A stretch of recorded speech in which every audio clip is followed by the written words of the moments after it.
Bismillahirrahmanirrahim. Assalamualaikum warahmatullahi wabarakatuh. Alhamdulillah.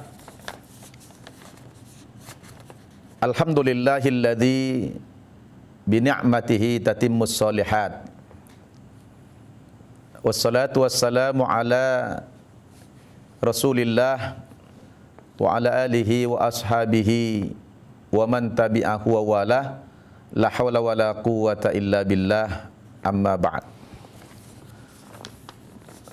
Qala Allah subhanahu wa ta'ala fil Qur'anil Karim, a'udzu billahi minasy syaithanir rajim. Innal ladzina kafaru min ahlil kitabi wal musyrikina fi nari jahannam khalidina fiha ulaika hum syarrul bariyah.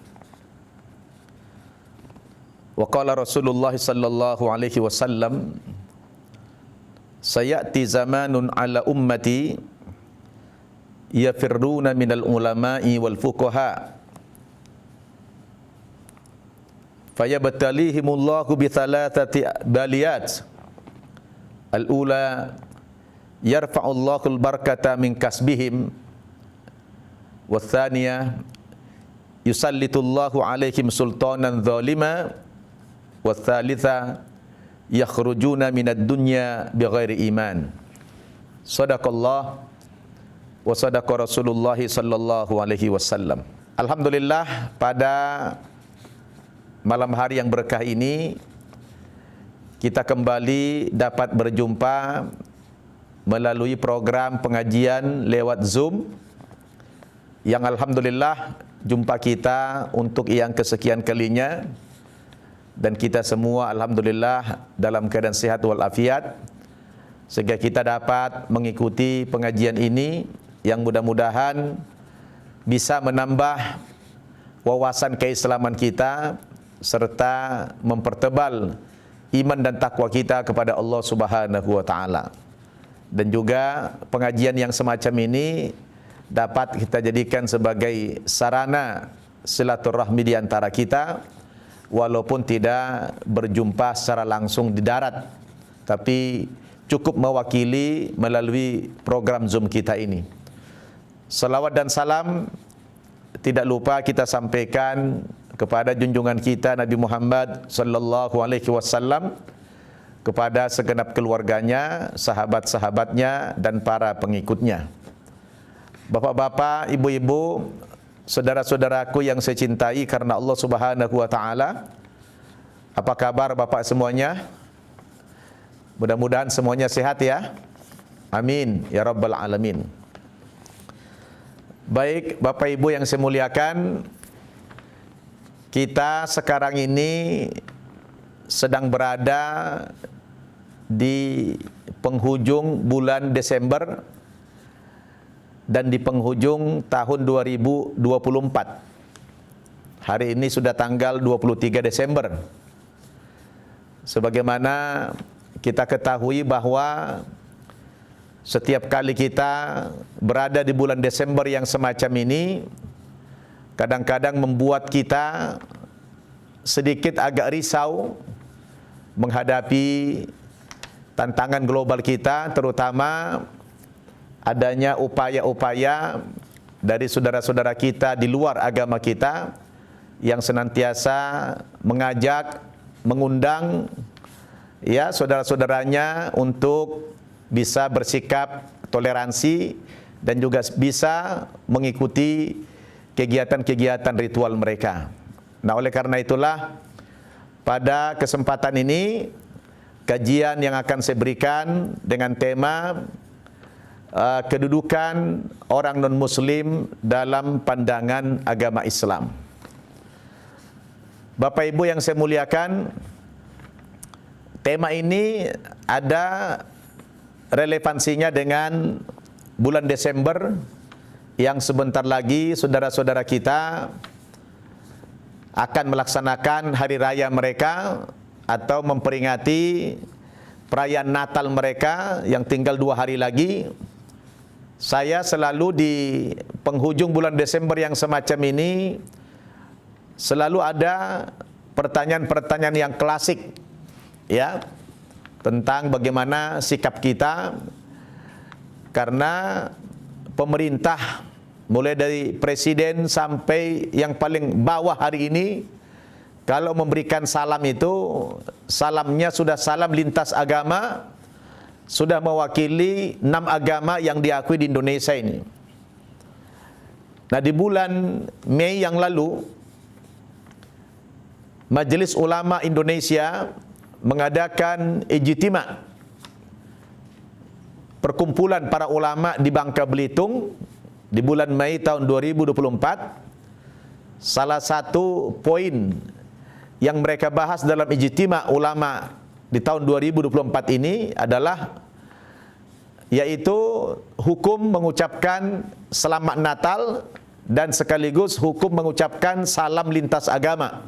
Seperti yang kita saksikan ya belakangan ini, semua para pemimpin kita memberikan salam adalah salam lintas agama.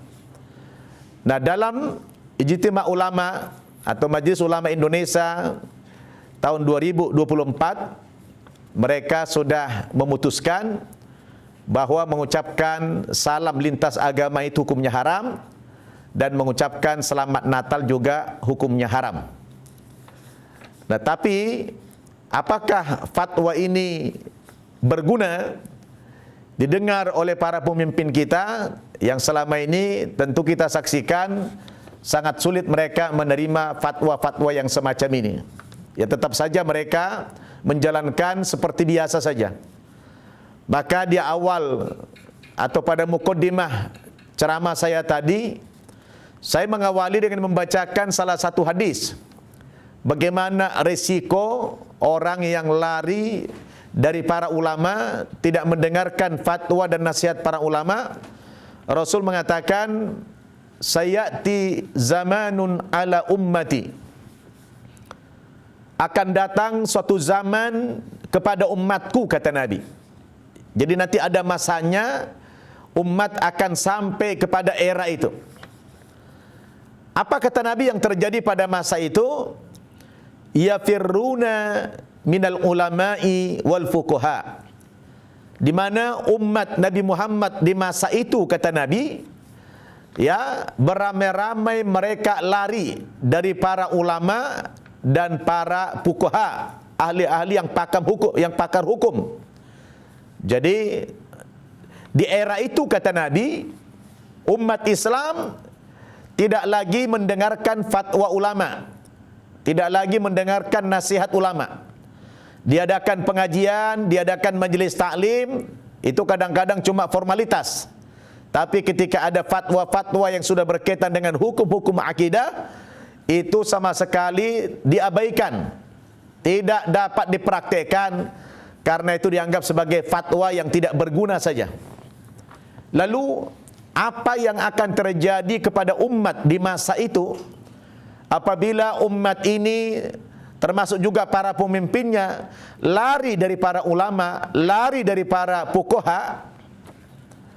Maka Rasul mengatakan yang akan terjadi pada masa itu ketika orang lari dari para ulama ini, fayabtalihimullahu bitalatati baliyat, maka Allah Subhanahu wa taala akan menurunkan, memberikan 3 bencana, 3 musibah kepada umat dan para pemimpin umat yang lari dari para ulama dan fuqaha ini. Apa bala yang ditimpakan kepada mereka? Yang pertama, kata Nabi, yarfa'ullahul barakata min kasbihim.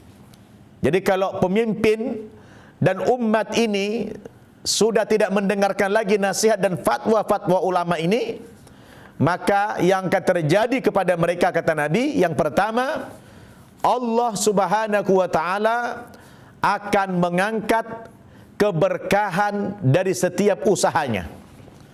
Artinya orang berusaha, orang punya harta, orang punya pekerjaan, orang punya perdagangan, tapi keberkahan dari usahanya itu diangkat oleh Allah.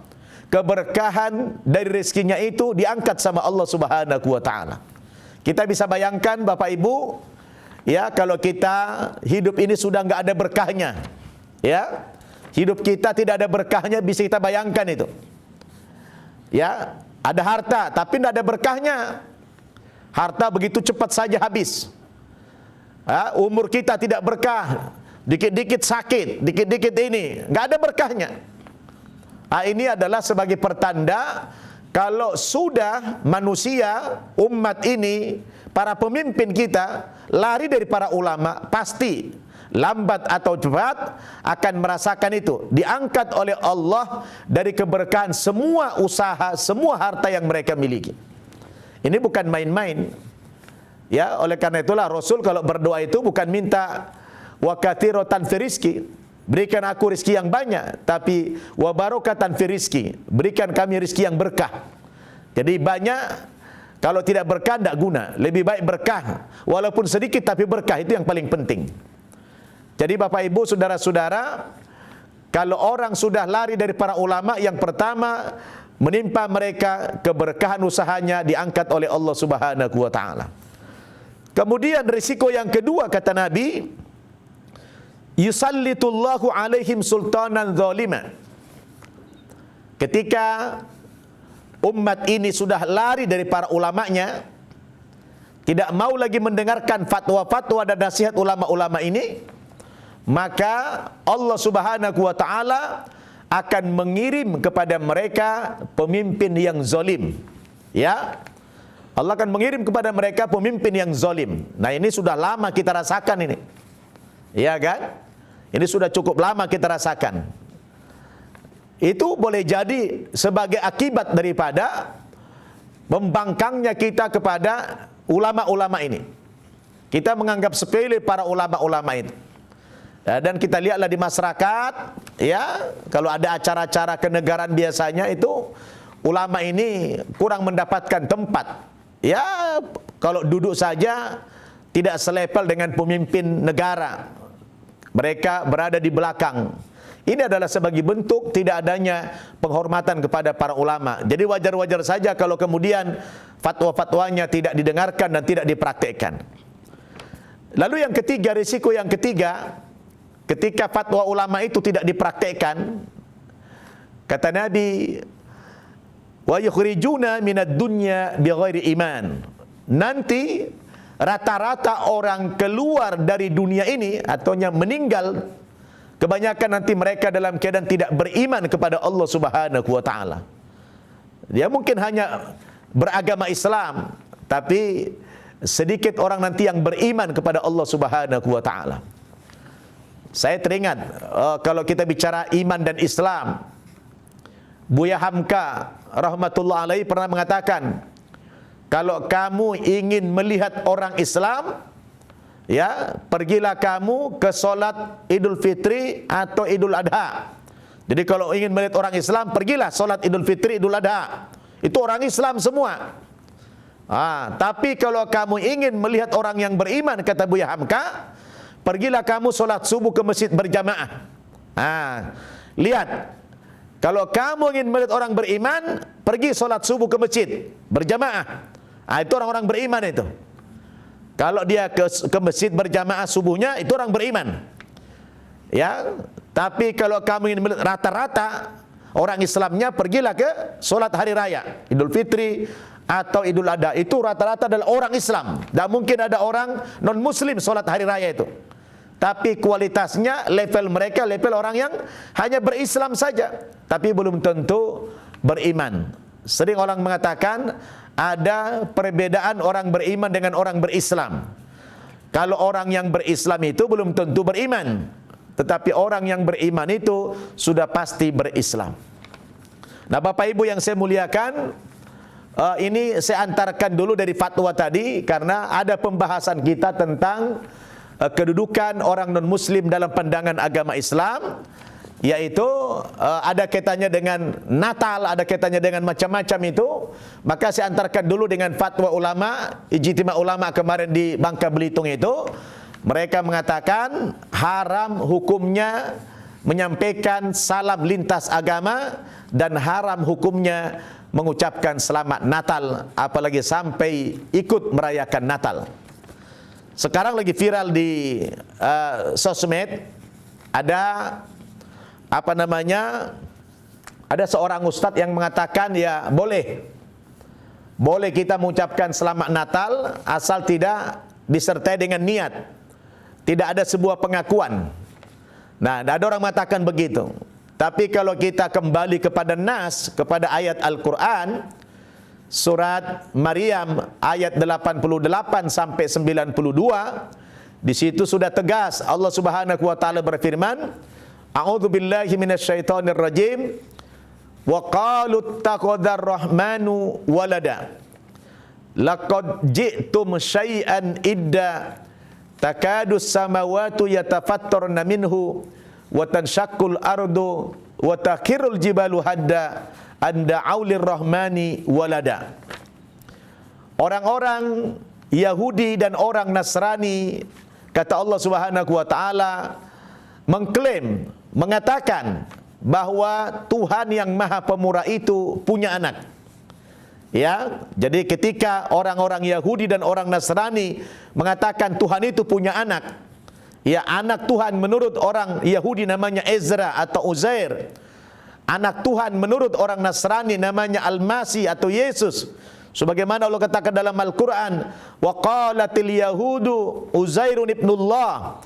Orang-orang Yahudi berkata anak Tuhan mereka adalah Ezra. Wa qalatin nasara Al-Masih ibnullah. Dan orang-orang Nasrani mengatakan Al-Masih itu adalah anak Allah Subhanahu wa taala. Na'udzubillahi min dzalik.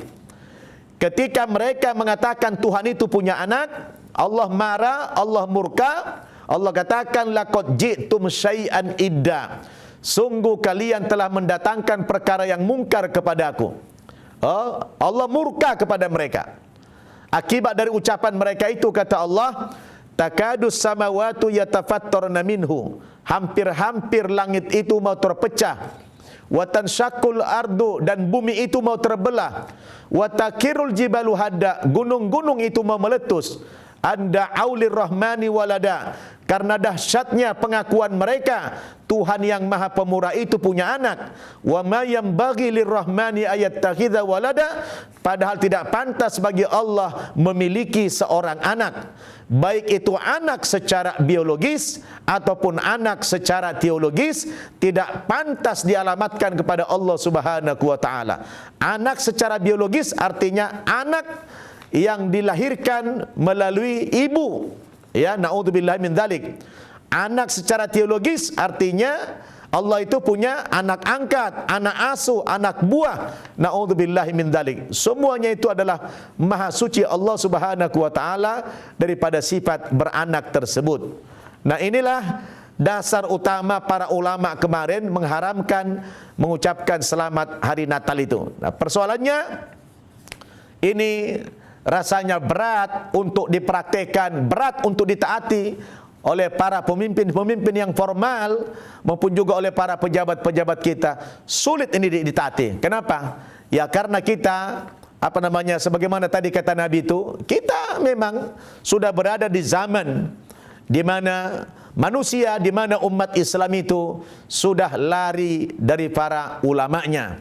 Mereka mengadakan pengajian-pengajian, mereka hadir ke majelis taklim, ya hanya sekedar formalitas saja, menghargai saja. Tapi fatwa-fatwa yang strategis, yang menyangkut akidah daripada umat ini sangat berat untuk mereka praktekkan. Nah, Bapak Ibu yang saya muliakan, kita kembali kepada tema awal kita adalah kedudukan orang non-muslim dalam pandangan Islam. Bapak Ibu yang saya muliakan, kita ini memang hidup diciptakan oleh Allah Subhanahu wa taala ya dengan bermacam-macam suku, bangsa dan keyakinan.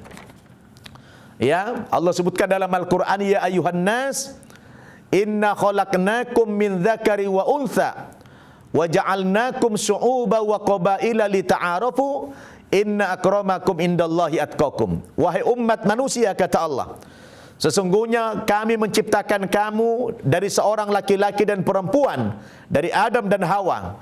Kemudian dari keduanya kami kembangbiakkan kamu menjadi bangsa, menjadi umat yang besar, sampai bersuku-suku dan berbangsa-bangsa, bahkan berbeda bahasa dan keyakinannya. Tujuannya tidak lain, kata Allah, lita'arafu, supaya kamu saling kenal mengenal satu dengan yang lain. Inna akramakum indallahi atqakum, tapi orang yang paling mulia di antara seluruh manusia yang bersuku-suku dan berbangsa-bangsa itu adalah orang yang paling takwa kepada Allah Subhanahu wa taala. Lalu saudara-saudara, Bapak Ibu, bagaimana kita menyikapi tentang perbedaan? Terutama pembahasan kita berkaitan dengan akidah, dengan keyakinan. Nah, dalam pandangan agama Islam, bahwa seluruh non-muslim itu disebut kafir. Ya, saya ulangi, seluruh orang-orang non-muslim itu disebut kafir dalam Islam. Baik dia punya kepercayaan, baik dia punya agama, baik dia punya keyakinan, ataupun dia tidak punya keyakinan, tidak punya kepercayaan, maka mereka semuanya kedudukannya dalam Islam disebut kafir. Kafir secara bahasa itu artinya, asal dari kata kafaru, artinya menutupi diri dari kebenaran. Ya, jadi jelas Islam memandang seluruh non-muslim itu adalah kafir. Walaupun kata-kata kafir ini tidak selamanya mutlak berkaitan dengan akidah, tapi ada juga yang berkaitan dengan muamalah, ada juga yang berkaitan dengan aspek lain. Di dalam Al-Quran, kata-kata kufur ini terbagi dua. Yang pertama ada kafir i'tiqadi, namanya kafir i'tiqadi, kafir secara akidah. Yang kedua ada namanya kafir amali, kafir perbuatan. Nah, perbedaannya apa? Kalau kafir i'tiqadi, kafir akidah, maka yakhruju minal millah. Orang ini di luar agama Islam, di luar akidah yang benar, maka mereka disebut kafir i'tiqadi, kafir akidah. Berarti non-muslim. Kalau sudah kafir akidah, non-muslim. Tapi ada juga yang namanya kafir amali, kafir perbuatan. Secara akidah, akidahnya masih Islam, tapi perbuatannya tidak mencerminkan sebagai perbuatan orang Islam. Nah, itu namanya kafir amali. Nah, bedanya apa? Apa bedanya kafir amali dengan kafir i'tiqadi? Kalau kafir i'tiqadi itu di luar Islam. Tapi kalau kafir amali, dia secara akidah masih beragama Islam, tapi secara amaliyahnya dia tidak mencerminkan sebagai orang yang beragama Islam. Itulah kafir amali. Nah, dia masih dihukum la yakhruju minal millah, belum dianggap keluar dari akidah Islam. Jadi akidahnya tetap Islam, tapi dia melakukan perbuatan kafir. Contohnya apa? Contohnya meninggalkan solat. Rasul mengatakan, al-farqu bainana wa bainahumus shalah. Yang membedakan orang Islam dengan orang-orang non-muslim itu solat. Faman tarokaha faqad kafaro jiharo. Barang siapa yang meninggalkan solat, ya, dia tinggalkan solat, maka dia telah kafir, yaitu kafir yang terang, kafir yang sejelas-jelasnya, kata Nabi. Tapi jumhur ulama mengatakan kafir yang dimaksud dalam hadis ini la yakhruju minal millah, belum keluar daripada agama Islam, dia masih berstatus agama Islam. Ada juga kafir yang namanya kufur nikmah, seperti dalam surat Ibrahim ayat 7, wa itta'adzana rabbukum la in syakartum la azidannakum wa la in kafartum inna adzabi lasyadid.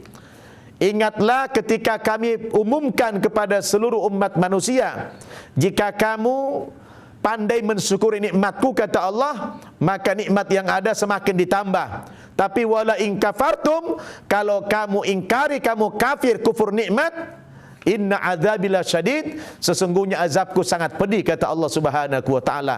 Nah, orang ini namanya kufur nikmat. Nah, orang yang kufur nikmat itu akidahnya masih Islam, tapi amaliyahnya bukan amaliyah orang yang Islami. Jadi boleh kita katakan ini bukan orang yang beriman. Ya, orang yang berislam tapi bukan orang yang beriman kepada Allah Subhanahu wa taala. Nah, kita malam ini tidak membahas tentang kufur amali dan tidak membahas tentang kufur nikmat itu. Saya lebih stressingnya kepada kafir i'tiqadi, kafir akidah. Ya. Jadi sekali lagi, kedudukan orang non muslim di dalam Islam, apakah mereka punya agama atau tidak punya agama, semuanya diponis sama sebagai kafir akidah, ya, kafir akidah. Berarti mereka di luar agama Islam. Nah, kemudian bagaimana kalaulah mereka itu kafir secara akidah? Bagaimana cara kita bersikap, bermuamalah, bertaamul dengan mereka orang-orang kafir ini? Nah, itu diatur semuanya dalam Islam. Agama kita ini agama yang sumul, agama yang sempurna. Bukan berarti kalau dia kafir lalu kita musuhi, kita menjauh, kita tidak boleh bermuamalah dengan mereka. Tidak demikian. Makanya ulama-ulama kita membagi kafir itu kepada beberapa jenis, beberapa macam. Yang pertama, ya, jenis kafir yang pertama ada yang kita kenal dengan namanya kafir harbi. Ya, Bapak Ibu, yang pertama ada jenis kafir namanya kafir harbi. Kafir harbi ini kafir perang. Kafir yang selalu cari gara-gara, kafir yang selalu memerangi umat Islam. Ini namanya kafir harbi. Nah, kalau kafir harbi ini, orang Islam tidak boleh baik sama mereka. Nah, disebutkan dalam Al-Quran surat Al-Ma'idah ayat 82. A'udzu billahi minasyaitonir rajim. La tajidanna asyaddan nasi adawatan lilladzina amanu walladzina asyraku. Wala tajidanna aqrabahum mawaddatan lilladzina amanu alladzina qalu inna nasara dzalika bi anna minhum qissisina wa ruhbanan wa annahum la yastakbirun. Apa kata Allah dalam ayat ini? Kamu pasti menjumpai orang yang paling dahsyat permusuhannya kepada umat Islam, kepada orang yang beriman adalah orang-orang Yahudi dan orang-orang musyrik Makkah. Nah, ini kafir harbi nih. Orang yang paling dahsyat permusuhannya kepada umat Islam itu adalah orang Yahudi. Ya, jadi nomor satu itu orang Yahudi. Maka selamanya orang Yahudi itu adalah kafir harbi. Selamanya. Sampai hari kiamat. Ya, tidak ada kata baik, tidak ada kata berdamai dengan orang Yahudi ini. Walaupun segala macam upaya dilakukan untuk berdamai, tidak akan pernah berdamai dengan Yahudi ini. Ya, terutama Yahudi di sini adalah Yahudi yang Zionis. Ya, mereka ini semua digolongkan kepada kafir harbi. Kemudian walladzina asyraku, orang-orang musyrik. Ya, musyrik Makkah, kafir Quraisy. Dulu itu adalah kafir harbi. Ya kan? Jadi kafir harbi ini adalah kafir tengik, kafir perang, yang tidak pernah ada kata damai kepada mereka. Jadi kita harus tahu yang mana musuh kita. Kemudian yang kedua ada namanya kafir zimmi. Nah, kafir zimmi ini adalah orang-orang non-muslim dari berlatar belakang agama macam-macam itu. Mereka bisa hidup berdampingan dengan umat Islam. Mereka baik, ya, mereka berada di bawah kekuasaan pemerintahan Islam dan mereka bisa hidup berdampingan dengan kita, bisa berdamai dengan kita, tidak mengganggu kita. Maka mereka disebut kafir zimmi. Nah, mengganggu kafir zimmi ini diancam sama Nabi. Apa kata Rasulullah? Man adza dhimmiyan faqad adani wa man adani faqad adallah. Wah, ini luar biasa Islam ini. Agama kita sungguh agama damai, agama kasih sayang, agama rahmatan lil alamin. Bagaimana perlakuan kita kepada orang non muslim ini, yang kafir zimmi ini? sampai Nabi katakan, barang siapa yang memerangi, mengganggu kafir zimmi, yaitu orang-orang non-muslim yang hidup berdampingan dengan umat Islam, yang mereka tidak mengganggu kita, maka siapa mengganggu dan memerangi mereka, kata Rasulullah, faqad adani, sungguh mereka telah memerangi aku, kata Nabi. Wa man adani faqad adallah, dan barang siapa yang memerangi aku, sama saja mereka telah memerangi Allah Subhanahu wa taala. Allahu akbar. Jadi luar biasa. Meskipun mereka kafir i'tiqadi, tapi ketika mereka hidup berdampingan dengan kita dan tidak mengganggu kita, dan juga ditegaskan dalam ayat Al-Quran, surat Mumtahanah, surat 60 ayat 8, Allah Subhanahu wa taala berfirman, A'udzu billahi minasyaitonir rajim, la yanhaakumullahu 'anil ladzina lam yuqatilukum fid dini wa lam yukhrijukum min diyarikum an tabarruhum wa tuqsitu ilaihim innallaha yuhibbul muqsitin. Allah Subhanahu wa taala tidak pernah melarang kamu berbuat baik dan berlaku adil kepada orang non-muslim apapun agama mereka, sepanjang mereka tidak memerangi kamu karena agamamu dan tidak mengusir kamu dari kampung halamanmu, maka kamu wajib berbuat baik dan berlaku adil kepada mereka. Innallaha yuhibbul muqsitin, karena Allah Subhanahu wa taala sangat suka kepada orang-orang yang berlaku adil. Jadi dalilnya jelas. Orang Islam dilarang mengganggu, memerangi orang kafir zimmi ini. Kalau sempat kita perangi mereka, kita ganggu mereka, sama saja kita telah memerangi Rasul. Memerangi Rasul sama dengan memerangi Allah Subhanahu wa taala. Subhanallah, bagaimana konsep Islam luar biasa. Jadi kalau kita bukan hanya mengklaim-klaim agama rahmatan lil alamin, sampai ada ancaman dari Nabi mengganggu mereka sama dengan mengganggu Nabi. Mengganggu Nabi sama dengan mengganggu Allah Subhanahu wa taala. Ini kan luar biasa ajaran Islam itu. Jadi bagaimana kita memperlakukan mereka dalam Islam ini luar biasa. Ya. Nah, yang ketiga ada lagi namanya kafir muahid. Kafir muahid ini adalah orang-orang non-muslim yang terikat perjanjian damai. Ya, seperti dulu ada namanya Piagam Madinah. Ya. Orang-orang kafir yang terikat dengan perjanjian damai, misalnya katakan dalam suasana perang, terjadi dalam suasana perang, ada perang agama misalnya, itu perang nih.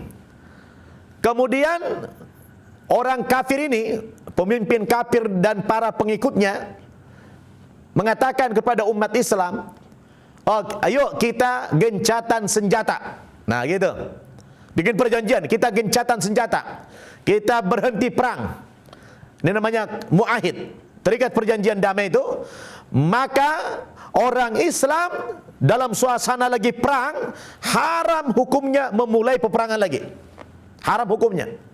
Kenapa? Karena orang kafir ini mengatakan gencatan senjata, maka berhenti, tidak boleh. Sampai kalau kemudian mereka mengawali lagi peperangan itu tidak damai lagi, maka kita umat Islam memposisikan mereka sebagai kafir harbi, sebagai kafir yang diperangi. Nah ini begitu Islam. Jadi dalam suasana perang, ketika mereka menghentikan peperangan itu, apakah jangka pendek ataukah selamanya, mereka minta perdamaian, maka kita umat Islam wajib menghargai dan menghormati perdamaian itu. Itu namanya kafir muahid. Orang kafir terikat perjanjian damai dengan umat Islam dalam suasana yang terjadi peperangan. Subhanallah. Sampai sejauh itu pandangan Islam itu. Kemudian yang keempat, ada lagi yang namanya kafir musta'man. Kafir musta'man ini adalah orang kafir, orang non-muslim yang meminta perlindungan keamanan dari kaum muslimin maupun dari pemerintah Islam. Contoh begini, misalnya ada orang-orang dari, katakan di negara lain, mereka misalnya non-muslim, katakan mereka perang saudara di antara mereka di negaranya. Kemudian mereka datang mengungsi mengungsi ke negara Islam, ke negara berpenduduk muslim mayoritas, di bawah kekuasaan, di bawah pemerintahan Islam. Mereka tidak muslim, mereka kafir. Tapi ketika mereka datang ke wilayah kaum muslimin, nah mereka minta perlindungan keamanan, maka umat Islam dan pemimpin Islam wajib memberikan perlindungan keamanan kepada orang itu, tidak boleh diganggu, bahkan bisa dikasih hak-hak mereka untuk hidup di negara di mana umat Islam mayoritas. Kalau dia datang ke tempat kita dalam keadaan kelaparan, kita kasih makan mereka, kita kasih pakaian mereka, kita kasih tempat tinggal mereka, karena mereka datang minta perlindungan keamanan, karena di negerinya mereka dalam keadaan tidak aman, dalam keadaan yang perang, tapi mereka tidak muslim, datang ke negara Islam, kita wajib melindungi jiwa mereka, kehormatan mereka, ya, bahkan harta mereka kalau mereka bawa harta. Dan kalau mereka tidak bawa apa-apa, kita wajib memberikan kepada mereka bukan hanya perlindungan keamanan, tapi juga memberikan makan, memberikan minum, memberikan pakaian, memberikan tempat tinggal, dan lain sebagainya. Jadi inilah pandangan Islam, supaya kita bisa memposisikan diri bagaimana kita dalam bertaamul, bagaimana kita bermuamalah, ya, dengan mereka orang-orang kafir ini, dengan orang-orang muslim itu. Ya, itu luar biasa ajaran Islam ini, ya, luar biasa. Kan berbeda dengan sikap mereka kepada kita yang tidak ada ajaran-ajaran seperti dalam ajaran Islam ini. Maka sejatinya kita tidak boleh bertindak ekstrim, ya, bertindak ekstrim kepada orang non-muslim. Contohnya seperti sekarang, nah mereka dilindungi, mereka mau merayakan Natal, kita tidak boleh mengganggu mereka dalam kegiatan Natalnya, tidak boleh, apalagi sampai ngebom rumah ibadah mereka, haram hukumnya. Nah, karena mereka punya hak di suatu negara mendapatkan perlindungan itu, termasuk perlindungan keyakinan dia. Karena soal agama ini lakum dinukum waliyadin, ya gitu. Tapi kita pun tidak boleh ikut-ikutan, tidak perlu mengucapkan selamat-selamat kepada mereka. Tapi kita sebagai umat Islam pandai memposisikan orang non-muslim ini sebagai orang kafir tadi. Dia kafir apa? Kafir jenis apa dia? Kafir jenis zimmi kah? Kafir jenis muahid kah? Jenis musta'man kah? Jenis harbi kah? Kita bisa memposisikan mereka ini, ya, sehingga dengan mudah kita di dalam bermuamalah dengan mereka. Jadi kita tidak ada halangan kita berbisnis, berdagang, ya, dalam urusan apa saja kita tidak dilarang oleh Allah Subhanahu wa taala bermuamalah mereka dengan mereka ketika kita sudah tahu kedudukannya dalam Islam. Oh, mereka ini masuk golongan kafir zimmi, ya, kafir zimmi yang dilindungi hak-hak mereka, yang tidak boleh kita ganggu mereka. Nah, Bapak Ibu Saudara, inilah pengantar ceramah kita di malam hari ini. Kita perbanyak nanti kita diskusi dan tanya jawab. Paling tidak kita tergambar, oh ternyata Islam memandang orang non-muslim itu semuanya kafir, tetapi kafirnya bukan kafir harus diperangi. Ada saatnya siapa yang harus kita perangi, siapa yang harus kita lindungi, dan lain sebagainya. Mudah-mudahan ya pada momentum sekarang ini kita bisa membedakan jenis-jenis kafir tadi. Saya ulangi, ada 4 jenis kafir, ya, ada kafir harbi, ada kafir zimmi, ada kafir muahid, dan ada kafir musta'man, ya. Mudah-mudahan Bapak Ibu Saudara dengan penjelasan ini kita bisa mengetahui kedudukan orang ini tadi sebagai apa di dalam pandangan agama Islam. Demikian saya kembalikan dulu kepada moderator. Sudah 3/4 jam, sudah hampir 45 menit saya menyampaikan tausiah ini. Supaya ada waktu kita bertanya jawab, saya kembalikan dulu kepada moderator. Dipersilakan. Wallahu a'lam bishawab. Wassalamualaikum warahmatullahi wabarakatuh.